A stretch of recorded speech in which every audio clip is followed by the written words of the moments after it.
My name is Bernie McCarthy, and I'm a professor in the Department of Criminology and Criminal Justice, and I also am director of the Center for Homeland Security and Defense at Missouri State. My experience in terrorism and counterterrorism stems from my first job with the New York State Department of Corrections, where we had to figure out strategies on how to handle offenders who are convicted of acts of political violence, and back then we called it political violence as opposed to terrorism. My involvement in terrorism subsided for many years until September 11th, 2001 came along. I became involved in a variety of projects that were designed to improve the security of the United States. There's a continuing threat of violent extremism in the United States. It can be, today it's the threat posed by violent jihadists who are Sunni Muslims that threaten to conduct both catastrophic attacks and lone wolf attacks. But we also have homegrown terrorists, white supremacists, Aryan Brotherhood is an example of that. We have prison-based gangs. We have cartels that are drug cartels from Mexico that are extremely violent.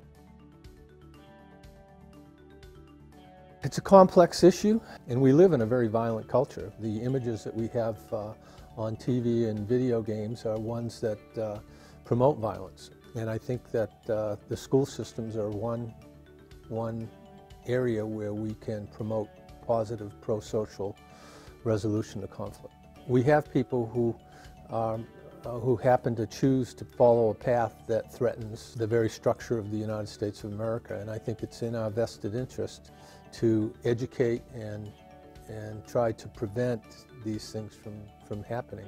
I think the true solution to the dealing with this issue has to be community crime prevention and violence prevention efforts that involve schools, families, churches, neighborhood groups. We have to build a vibrant, meaningful community that involves people. And it's the people that aren't involved, that are disaffected, alienated, not part of the whole, those are the ones who are most vulnerable to be recruited by these groups.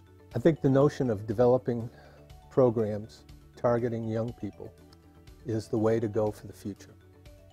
We can harden our targets, we can militarize our police, we can militarize our communities, but the real solution to this issue is to work with young people to show them the destructiveness of the pathway that these extreme groups want them to follow.